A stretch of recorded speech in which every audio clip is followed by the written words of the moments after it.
Gideon's battle with the Midianites. The Midianites and their allies had gathered an army of 135,000 to rob the Israelites of their crops and food. God promised Gideon he would give him victory over them. The enemy were camped in the valley of Jezreel near the hill of Moreh. Gideon had 32,000 warriors from the nearby tribes of Manasseh, Asher, Zebulun, and Naphtali, who had gathered near the spring of Harod. They were outnumbered 4-1. "You have too many warriors," the Lord told Gideon. "If I let you defeat the Midianites, the Israelites will boast they did it themselves. Send home all those who are timid or afraid." So 22,000 of them went home, leaving only 10,000 who were willing to fight. They were now outnumbered 13-1. Then the Lord told Gideon, "There are still too many warriors. Bring them down to the spring." At the spring, the Lord said, "Divide the men into 2 groups.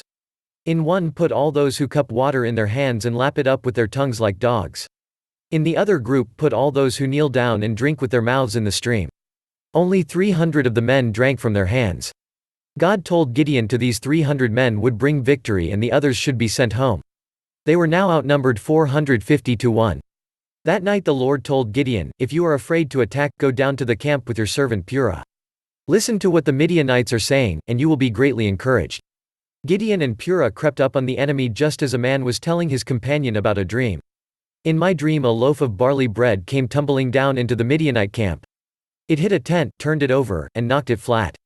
His companion answered, "Your dream can only mean God has given Gideon victory over us." Gideon bowed, worshipped God, and returned to his camp. "Get up!" Gideon shouted. "For the Lord has given you victory over the Midianite hordes." He divided the 300 men into 3 groups and gave each man a ram's horn and a clay jar with a torch in it. He instructed them that as soon they heard him blow his horn they should do the same and shout, "For the Lord and for Gideon." Just after the changing of the guard at midnight, Gideon's group of 100 men reached the edge of the Midianite camp. Suddenly, they blew the ram's horns and broke their clay jars. The other groups did the same.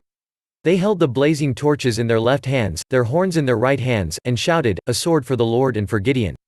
Each man stood still and watched as the Lord caused the Midianites to rush around in a panic. They began fighting among themselves. Those who were not killed fled back to the river Jordan. Gideon sent for the warriors of Naphtali, Asher, and Manasseh, to chase them. He also sent messengers throughout the hill country of Ephraim to cut the enemy off at the shallow river crossings. They captured Oreb and Zeb, the 2 Midianite commanders, and executed them. If you like this video, give it a thumbs up. Share and leave a comment. Subscribe.